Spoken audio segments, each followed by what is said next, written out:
ওই শোন শোন, আজকে টিকিট নিবি না? টিকিট তো নেবো, টিকিট কাটতে কাটতে আমার 2 বিঘে জমি চলে গেছে, আর একদিকে জমি নাই যাবে।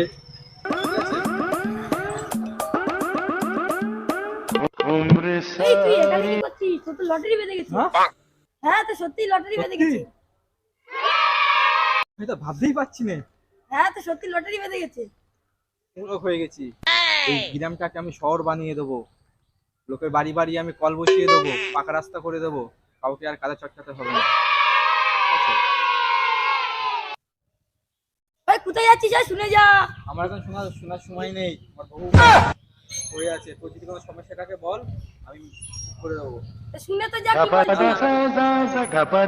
কি তুমি কি করছিস? গেম খেলছি। তাই? হ্যাঁ। আমার টাকা দিয়েছে লটারিতে। বেশ, তুই সত্যি? সত্যি সত্যি থাকলে বলতে পারিস। বেশ, হ্যাঁ। তুই তো তাহলে অনেক টাকা পেয়েছিস। হ্যাঁ। তুই আনবি কি করে হাতে করে?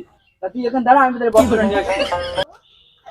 এই নে বস্তা নে, টাকা আপনি নিয়ে গেলে। হ্যাঁ, তোরা দাঁড়া, আমি টাকাটা নিয়ে আসি। ঠিক আছে, হ্যাঁ ঠিক আছে, আমরা এখানে বসে রয়েছি। ঠিক আছে দাঁড়া।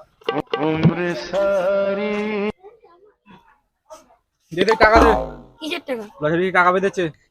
তোর তো লটারি টাকা বেঁধেছে, তোর 300 টাকা গ্যারান্টি হয়েছে। হ্যাঁ, হ্যাঁ তোর তো 300 টাকা গ্যারান্টি হয়েছে। 300 টাকা বেঁধেছে আমার। नहीं। আমি কোথায়? আমি তুই তো অজ্ঞান হয়ে গেছিলিস। কি করে? তুই তো অজ্ঞান হয়ে গেছিলিস। কেন? তোর 300 টাকা গ্যারান্টি হয়ে গেছে তাই শুনি। এরে তোর 500 টাকা বেঁধেছে। হ্যাঁ, 500 টাকা বেঁধেছে। আমি গ্রামে প্রচার করে বেরিয়েছি যে আমার 1 কোটি টাকা বেঁধেছে। 500 টাকা নে, একটা হারিকেন আর মাথায় দিয়ে বাড়ি গেল। কি করে? তুই টাকা আনতে গেছিস, কখন আইবি? দেখি আসে কখন। ঠিক আছে, দাঁড়া তাহলে দেখি কখন আসে।